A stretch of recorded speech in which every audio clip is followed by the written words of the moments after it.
Salam saudara-saudara, apa kabarmu hari ini? Saya pastikan kabar kita kabar luar biasa. Amin saudara-saudara, karena Allah yang kita sembah Allah yang luar biasa.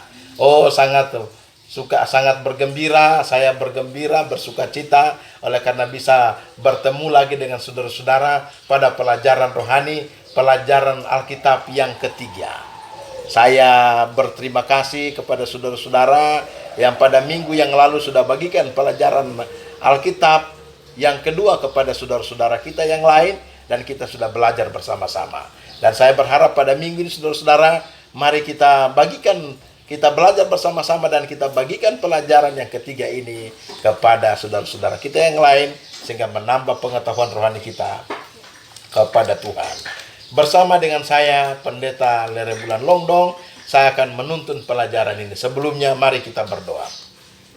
Bapa Surgawi, kami mohon kuasa Roh Kudus menyanggupkan kami untuk mempelajari firman Tuhan. Kami menyerahkan firman ini ke dalam tangan-Mu, jadilah kehendak-Mu. Kami sudah berdoa di dalam nama Yesus Juru Selamat kami. Amin.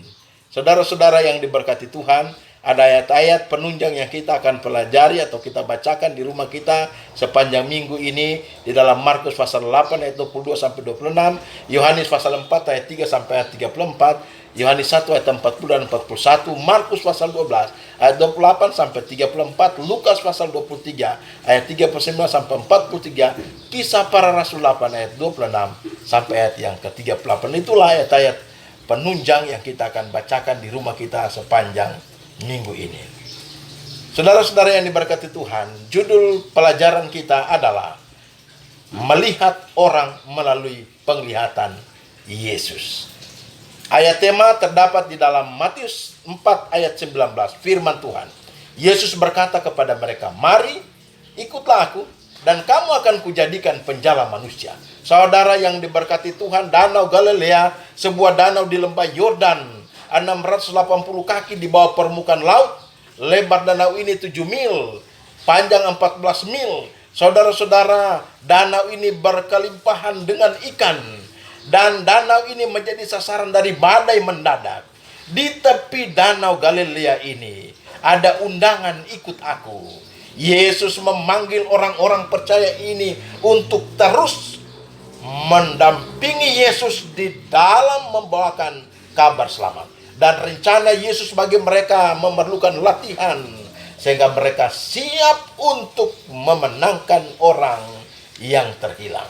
Saudara-saudara, ketika saudara akan membacakan atau mempelajari firman Tuhan pada minggu ini, saudara-saudara akan dapati bahwa ada beberapa prinsip kerajaan Allah. Dan saudara-saudara, saya dapati ada 2 prinsip kerajaan Allah. Prinsip yang pertama adalah kepedulian. Oh, saudara yang diberkati Tuhan, Yesus sangat peduli dengan saudara dan saya. Kepedulian Yesus yang terbesar bagi seluruh umat manusia adalah Dia mau memenangkan kita untuk mewarisi kerajaan yang Dia siapkan. Kepedulian, prinsip yang kedua adalah belas kasihan. Saudara-saudara yang diberkati Tuhan, Dia melihat masing-masing kita dengan belas kasihan. Dia menerima saudara dan saya apa adanya. Dia menerima berbagai karakter umat manusia. Dia menerima tiap individu. Dan Dia merangkul saudara dan saya. Sebagaimana Dia melihat Petrus bukan sebagai nelayan yang kasar dan bersuara lantang, tetapi sebagai pengkhotbah Injil yang perkasa. Sebagaimana Dia melihat Yakobus dan Yohanes bukan sebagai pemarah, bukan sebagai pribadi yang radikal, yang berapi-api, tetapi sebagai juru kabar antusias bagi kasih karunia. Dan saudara-saudara, apa pelajaran kekal yang Yesus rindu ajarkan bagi saudara dan saya? Pelajaran kekal adalah, saudara-saudara, cara kita melihat individu dengan kacamata surga. Sebagaimana Dia melihat Petrus, Yakobus, dan Yohanes. Yesus ingin ajarkan kepada saudara dan saya, mari kita melihat orang secara kacamata surga. Bagi yang radikal, Yesus melihat mereka bukan sebagaimana mereka ada, melainkan seperti apa mereka kelak nanti. Dan cara Yesus berinteraksi dengan orang-orang ini, ia memperlakukan mereka dengan bermartabat dan hormat, menjadi pelajaran bagi saudara dan saya, saudara-saudara yang diberkati Tuhan. Bagi kita yang memiliki roh Kristus akan melihat semua orang melalui mata belas kasihan ilahi, bukan dikucilkan karena dianggap terlalu radikal atau dianggap tidak sejalan dengan pandangan kita. Saudara-saudara, ingat bahwa Yesus pernah merangkul orang-orang seperti ini. Oleh sebab itu, bagi saudara dan saya sebagai pengikut Kristus, mari kita merangkul siapa saja. Kita menerima mereka apa adanya mereka, sehingga kita sama-sama akan menjadi saksi bagi dunia ini, saksi bagi keselamatan dunia ini. Dan saudara-saudara, sebagaimana kepedulian Yesus, Yesus ingin semua orang akan mewarisi hidup yang kekal, berada di dalam kerajaan yang Dia sediakan bagi saudara dan saya. Dalam Kisah pasal 1 ayat 8, saudara-saudara, ada dua metode penginjilan yang saya tawarkan bagi saudara-saudara, yang ditawarkan bagi saudara dan saya. Dan dua metode ini mana yang kita akan pilih? Metode yang pertama adalah ketika kita bersaksi, kita memimpikan peluang yang lebih baik untuk bersaksi. Metode yang kedua adalah ketika kita bersaksi, kita gunakan waktu dan kesempatan di mana kita bersaksi. Mana yang kita akan pilih? Saudara-saudara, untuk saat ini saya memilih, dan mungkin saudara sepakat dengan saya, kita memilih poin yang kedua. Mari saudara-saudara kita lihat dengan mata ilahi orang yang dekat dengan kita, dan kita gunakan waktu dan kesempatan di mana kita berada untuk mengajarkan kebenaran kepada orang lain. Ingat saudara-saudara, waktu dan kesempatan itu bukan saudara dan saya memperkenalkan kebenaran saudara, tetapi saudara saya memperkenalkan kebenaran Yesus Kristus bagi semua orang. Karena kepedulian Yesus adalah semua orang harus diselamatkan, masuk ke dalam kerajaan yang Dia sediakan bagi seluruh umat manusia. Nah, apa yang perlu kita siapkan di dalam bersaksi? Saudara yang diberkati Tuhan, kita tidak perlu menjadi orang paling berpendidikan di dunia. Kita tidak perlu menjadi orang yang fasih di dunia. Kita tidak perlu menjadi orang yang berbakat di dunia ini dalam bersaksi. Tetapi yang dibutuhkan adalah saudara-saudara, kita gunakan karunia yang kita miliki dengan benar dan positif untuk bersaksi. Karena pada akhirnya yang kita butuhkan hanyalah kasih kita kepada Allah dan kasih kita kepada sesama manusia. Dan jika kita mau bersaksi, maka Allah akan membuka jalan bagi kita untuk melakukan, dan kita akan memiliki seni bersaksi yang positif. Dalam bersaksi saudara, mari kita berpikir positif. Jangan ada pandangan-pandangan yang tidak sejalan dengan firman Tuhan. Karena ada jalan yang menyenangkan dalam bersaksi. Saudara-saudara, jalan yang menyenangkan dalam bersaksi adalah mintalah supaya Tuhan membuat kita peka terhadap pelayanan Roh Kudus dalam kehidupan orang lain. Dan berdoalah supaya Tuhan memberi sentuhan kedua dan membuka mata kita terhadap peluang-peluang rohani yang Dia bawa setiap hari untuk membagikan iman kita kepada orang lain. Dan Tuhan akan membuka mata kita untuk melihat hati yang peka mendengarkan keinginan untuk membagikan Kristus yang kita kenal dan kasih kepada orang lain. Ingat saudara-saudara, kepedulian dan kasih Yesus bagi semua manusia adalah mewarisi kerajaan yang Dia sediakan. Jika kita memiliki telinga untuk mendengar dan mata untuk melihat, kita akan mendengar dan melihat malaikat yang tidak kelihatan akan menjangkau pencari kebenaran-kebenaran kerajaan sorga.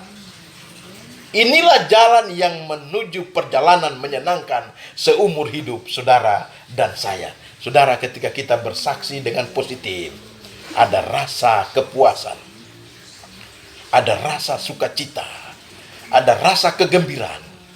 Dan semua ini saudara-saudara akan menuntun kita sehingga kita selalu baru setiap hari bersama Yesus. Amin saudara-saudara.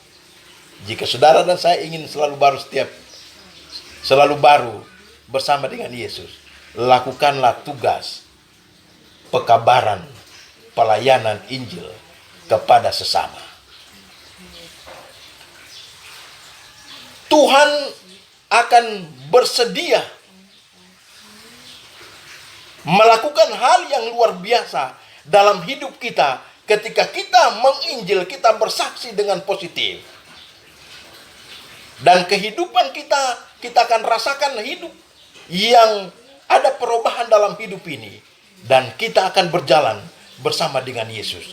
Dan saudara-saudara, marilah kita dalam kehidupan kita selalu menyatakan, mengungkapkan kalimat-kalimat yang berupa kalimat motivasi ini. Mari bersaksi, mari menginjil. Yesus segera datang untuk selamatkan kita. Tuhan Yesus memberkati kita. Kita berdoa. Bapa Surgawi, kami bersyukur atas motivasi rohani yang kami dapati pada hari ini. Kami bersyukur atas kuasa Roh Kudus yang mampukan kami untuk mempelajari firman Tuhan.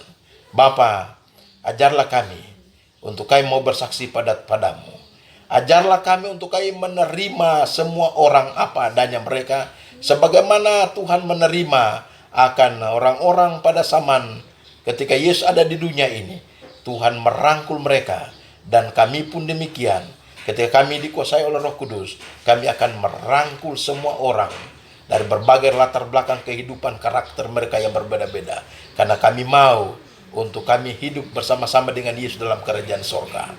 Bapa di surga, ketika anak-anak Tuhan akan membuka channel ini untuk belajar bersama-sama, Bapa karuniakan Roh Kudus. Tuntun kami untuk mengerti maksud Tuhan. Dan kami berkomitmen untuk menjadi saksimu sampai sejauh mana Tuhan izinkan kami semua ada di dunia ini. Dan kami berkomitmen untuk setia pada Tuhan. Kami berdoa untuk anak-anak Tuhan yang bergumul sakit dimanapun mereka berada. Bapa, pulihkan kehidupan mereka, sehingga mereka pulih, mereka berkomitmen untuk menjadi saksimu. Dan kami berdoa pada hari ini untuk para pemimpin organisasi gerejamu di muka bumi ini. Hamba-hamba Tuhan yang dipercayakan untuk kepemimpinan ini. Tuhan karuniakan hikmat, akal budi, kemampuan, kearifan, ketabahan. Sehingga dalam tugas kepemimpinan mereka lakukan dengan baik demi kemuliaan bagi nama Tuhan. Akan memberikan motivasi bagi umat Tuhan untuk setia pada Tuhan. Memberikan motivasi bagi umat Tuhan untuk setia membantu pekerjaan Tuhan. Pekerjaan cepat selesai. Tuhan datang dan selamatkan kami. Bapa di surga, kami sementara bergumul juga untuk virus corona ini yang mengancam seluruh umat manusia dan lebih bangsa dan negara kami. Bapa, pulihkan keadaan kami sehingga kami boleh melakukan aktivitas sebagaimana mestinya, menjadi berkat bagi keluarga kami dan menjadi berkat dalam pelayanan pekerjaan Tuhan, menjadi saluran keselamatan. Kami berdoa untuk pemimpin negara kami, Bapak Presiden bersama jajarannya. Tuhan karuniakan hikmat, akal budi, surga, ketabahan, kekuatan, sehingga dalam kepemimpinan mereka lakukan dengan baik demi kemuliaan bagi nama-Mu. Kami sebagai rakyat Indonesia akan melakukan aktivitas dengan baik, dan kami boleh menjadi berkat bagi orang lain dan menjadi berkat dalam kehidupan ini. Terima kasih Bapak, ini doa kami. Kami persembahkan doa ini hanya di dalam nama Yesus, Juru Selamat kami. Amin.